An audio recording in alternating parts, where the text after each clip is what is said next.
So there's this grocery store. We'll call it Grandpa's. And it grew to become the largest in the world. And near its peak, this kid, we'll call him Hart, is born into all the wealth of his grandfather's grocery store company. Unfortunately, Grandpa passed away when Hart was only 6 years old. And then 5 years later, his dad passes away too when he's 11 years old. And his inheritance is huge, but he only gets to receive so much of it per year because it's in a trust, with the idea of the grand sum not being able to spoil him too much or not allowing him to mismanage it. So each year, Hart was only getting like $28 million. Yeah, that's real. And this would only keep coming his way each and every year. When he turns 15, 16, 17, Hart was officially one of the richest people in the world. He was just a kid. This is the walking definition of a trust fund baby, and the way this plays out isn't very pretty. Hart was raised in a huge mansion up in Newport, Rhode Island.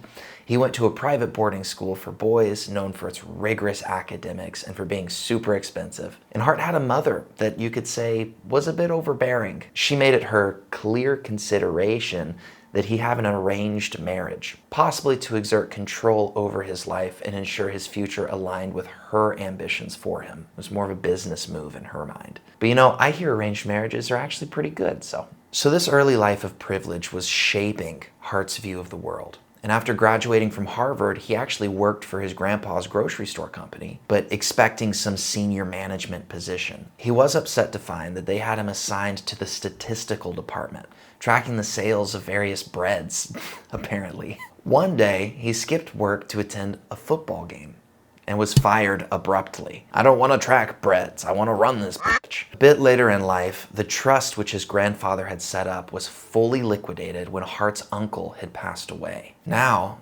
Hart had a knack for clashing with authority and a lack of any real business skills and billions of dollars to his name. It's so hard to believe this is real. The one thing he was really good at, and he was really good at it, to give him some credit, was spending his money. And seemingly on impulse, Hart would do every extravagant thing he could think of with his wealth. Hart bought an island, tried turning it into a resort called Paradise Island, and invited a bunch of the most famous people in the world over for this grand opening. But that idea ultimately lost him around $300 million.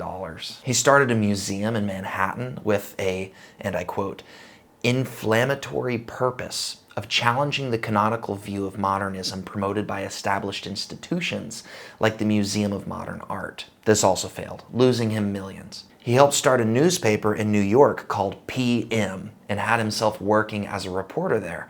But this, you guessed it, also failed. With the most memorable thing about his time being there at the company apparently being an excuse he once made for missing a deadline on a story he was responsible to cover over in Long Island. He said he went all the way over there in his yacht, but couldn't find anywhere to park it. Continuing to navigate through life, maybe romance is what Hart really wanted. He went and he found himself a beautiful teacher and got married against his mother's wishes. Unfortunately, they were divorced within a decade. And Hart went through 3 more marriages, which all followed in divorce. And the last one was to a 20-something-year-old hairdresser named Elaine, roughly 40 years younger than he was at the time. To the end of his days, Hart consistently ignored the advice of his advisors and never really improved his spending habits. He actually tragically started using drugs and hanging out with the wrong people. He had friends move into his New York duplex with him, and they stole from him silver and various artworks. But for one last hurrah, Hart's final big business idea was pouring the last of his resources into another resort development in the Bahamas, hoping to recapture the great magic of Paradise Island. But this project failed, and eventually, at the age of 81, he filed for bankruptcy. From $1 billion to $0. A story as old as humanity. Money doesn't just make things work out in the end.